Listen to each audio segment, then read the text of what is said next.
அரசின் சேவைகள் பொதுமக்களுக்கு 30 நாட்களுக்குள் கிடைக்கும் வகையில் கேரளாவை போல் தமிழ்நாட்டிலும் சேவை பெறும் உரிமை சட்டம் நிறைவேற்றப்பட வேண்டும் என பாமக தலைவர் அன்புமணி வலியுறுத்தியுள்ளார்.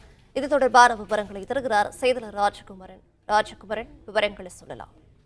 கேரளத்தில் சேவை பெறும் உரிமை சட்டம் தொடர்பாக ஒரு முக்கிய திருத்தம் கொண்டு வரப்பட்டிருக்கின்றது. அதன்படி ஒரு சேவையை கேட்டு விண்ணப்பிக்கும் பொழுது 30 நாளுக்குள் அந்த சேவையை மக்களுக்கு வழங்க வேண்டும். அப்படி வழங்காத பட்சத்திலே அந்த அதிகாரிகளுக்கு அபராதம் விதிக்கப்படுவதுடன் 30 நாட்களுக்கு பிறகு அரசே தலையிட்டு அவர்களுக்கு தேவையான சேவை, அது சான்றிதழ்களாக இருந்தாலும் சரி அல்லது வேறு ஏதேனும் சேவையை கேட்டிருந்தாலும் அதனை அரசே வழங்கிவிடும். இந்த நிலையில் தான் அதுபோன்ற சட்டம், சேவை பெறும் உரிமை சட்டம் கேரளத்தில் கொண்டு வரப்பட்டுள்ளதை சுட்டிக்காட்டியிருக்கக்கூடிய பாமக தலைவர் அன்புமணி ராமதாஸ், தமிழகத்தில் அது போன்ற ஒரு சட்டத்தை கொண்டு வருவதாக திமுக தேர்தல் அறிக்கையில் கொடுத்திருந்த நிலையில் 4 ஆண்டுகளை ஆட்சி கடந்த பிறகும் அந்த சட்டத்தை ஏன் தமிழ்நாட்டில் கொண்டு வரவில்லை என்று கேள்வி எழுப்பியிருக்கின்றார். ஒருவேளை திமுக அரசு கூறியிருந்த அந்த வாக்குறுதி நிறைவேற்றப்பட்டிருந்தால் உங்களுடன் ஸ்டாலின் போன்ற முகாம்களில் மக்கள் நின்று அந்த சேவைகளை பெற வேண்டிய அவசியமே இல்லை, மக்களுக்கு தேவையான சேவைகள் அனைத்தும் இயல்பாகவே கிடைத்திருக்கும் என்று சுட்டிக்காட்டியிருக்கக்கூடிய அவர், விளம்பரங்களால் மட்டுமே இந்த திமுக அரசு தாக்குப்பிடித்துக் கொண்டிருக்கின்றது.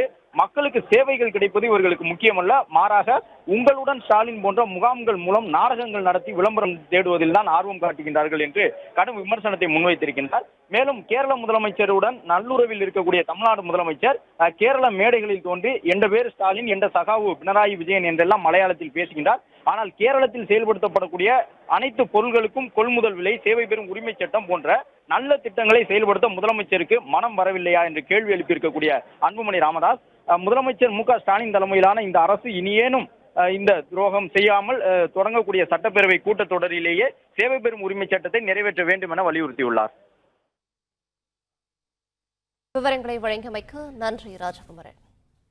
பிளே ஸ்டோர் மற்றும் ஆப் ஸ்டோரில் இருந்து பாலிமர் செயலியை QR கோடு மூலம் பதிவிறக்கம் செய்யுங்கள்.